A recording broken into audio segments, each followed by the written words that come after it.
Velocity is a new adventure comedy starring Sandra Bullock and Channing Tatum. Sandra Bullock plays this writer. She's suffering from writer's block. She writes a lot of these big, famous adventure books, namely based kind of on, Indiana Jones and Romancing the Stone. Channing Tatum plays the cover model for the main character of the books that she writes. And because Sandra Bullock also has a very keen interest and knowledge in hieroglyphics and the ancient texts and things like that, Daniel Radcliffe finds her, believes that she can unscribe these texts that could lead to this hidden treasure. So, he basically kidnaps her, takes her away to go on this treasure hunt, and Channing Tatum decides to go after her to save her. The problem is, once Channing Tatum finally rescues her, they now have to find a way to get out of the jungle, and they're probably the two least equipped people to do so. So right out the gate, what I really liked about this movie, Sandra Bullock and Channing Tatum, their chemistry was great in this movie. I liked seeing them both really be these fishes out of water. They're both clearly from the city, they're both very famous in their own rights. One's a famous author, one's just a famous, attractive model. Those aren't the types of people you put in a jungle to try to find treasure while eluding a bunch of hitmen trying to kill you. And that's what I'll say right there. This movie uses a lot of situational comedy very, very well.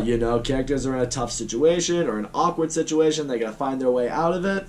It makes for some laughs, it makes for some good jokes, and it makes for some very smartly written dialogue that was funny. I gotta give credit for that. This movie knew when to time its humor. Also, I thought individually Sandra Bullock and Channing Tatum both did very well. Sandra Bullock, it was good to see her in a role like this. I know she's been in some romantic comedies and such beforehand.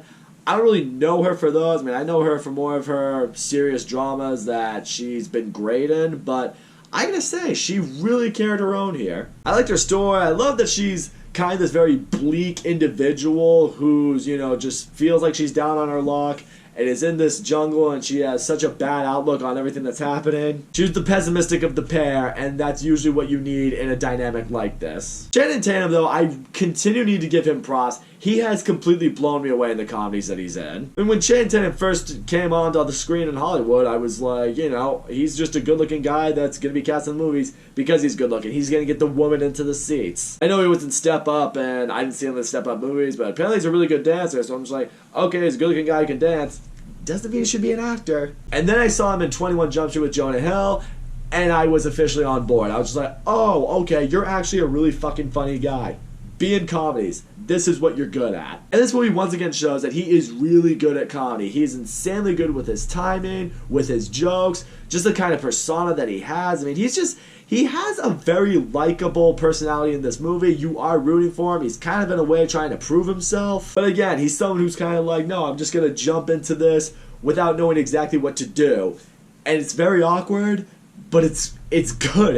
It's funny. Also, Daniel Radcliffe, he's not in this movie for very much, but I did like seeing his character when he was on screen because I thought he played his character very well. And he's the villain of this movie, but he's kind of this slimy weasel, very jealous kind of character.